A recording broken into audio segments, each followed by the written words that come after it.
Hi guys, I'm Alexandra from largefamilymama.com, and today I want to share with you how we make hand-dipped beeswax candles, and we're actually going to be making them scented just to make them extra special for Valentine's Day.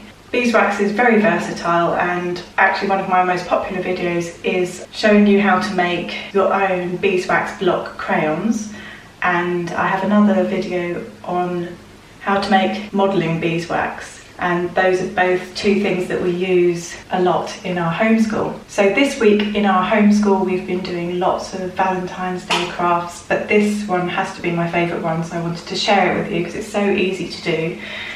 So all you need is a saucepan, a Pyrex type dish that can sit on the top, and an old tin can. This one I've used many times before, which is why it looks revolting, and then I just put some beeswax and melt it in there. So we've got lots of beeswax, and you can use just plain cotton for your wicks, but I've actually bought some wicks. I bought these wicks ages ago, so I'm going to use these anyway. They're already wax coated, so they stay really nice and straight, whereas the cotton can tend to bend a bit when you dip it into the wax. You can tie weights to the end of the cotton if you are using cotton, but as I said, I've got these, so I'm going to use them anyway. And then if you want them scented, then you can add in your essential oils, which I've just got some lavender and some rose, which I'm going to be using today.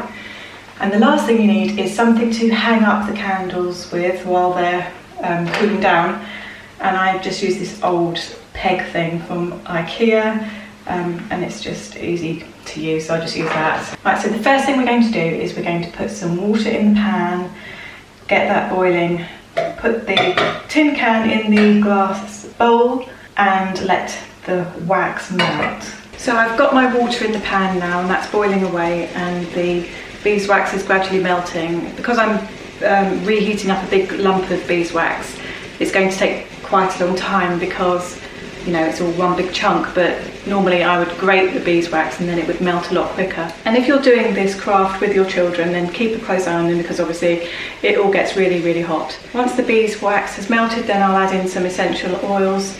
I'm just going to probably put in about 5 drops of the rose oil and 10 drops of the lavender oil. I don't want it to be too strong. I don't like scented candles that are really, you know, overpowering, so it's just going to be quite lightly fragranced. So I'm going to use a silicone stirrer to mix in the oils in a minute, and I'm using silicone because the beeswax won't seep into the silicone, and because if I was using a wooden stirrer, the wax would seep into that, and obviously we don't want to use metal because metal's a conductor and I'd end up burning my hand. So I'll use the silicone stirrer to mix in the oils. And I've also just put some paper towels under where I know I'm going to hang the candles in a minute, so I don't get wax all over the side here. So it was taking way too long for the wax to melt, and I've only got a limited amount of time before all my children come back, because my husband's taken them out so I can do this video in peace and quiet.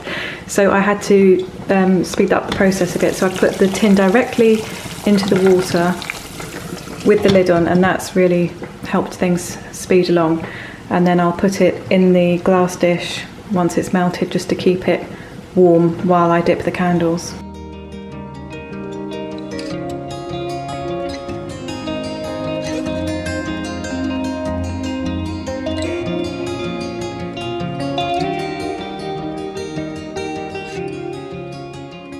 These candle wicks that I had these ends on, which are really for when you pour candles. So I've just cut those off. So if I didn't cut these ends off, my candles would end up with really fat bottoms, and I just want more slender candles, so I just cut those off.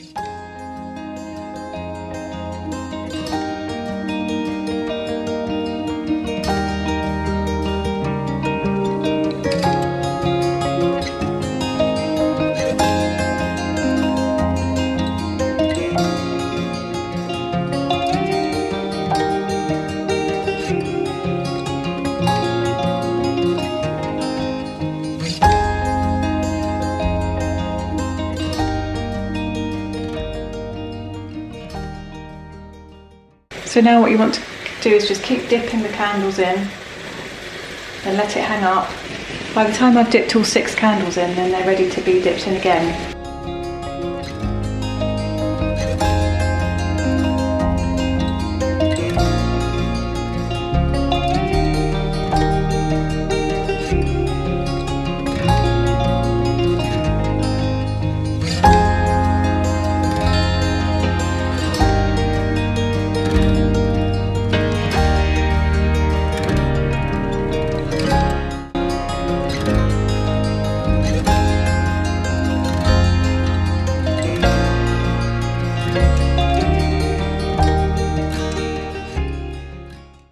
And don't be afraid to straighten them out.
So now I've dipped the candles a few times, I think they're ready.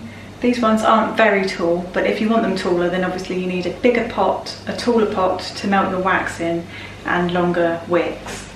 So I'm just going to let these completely cool, and then I'll just trim the wicks and then they'll be ready. And what I love about these candles is that they look homemade, and it's like each of them has got its own personality. They're all completely unique and different.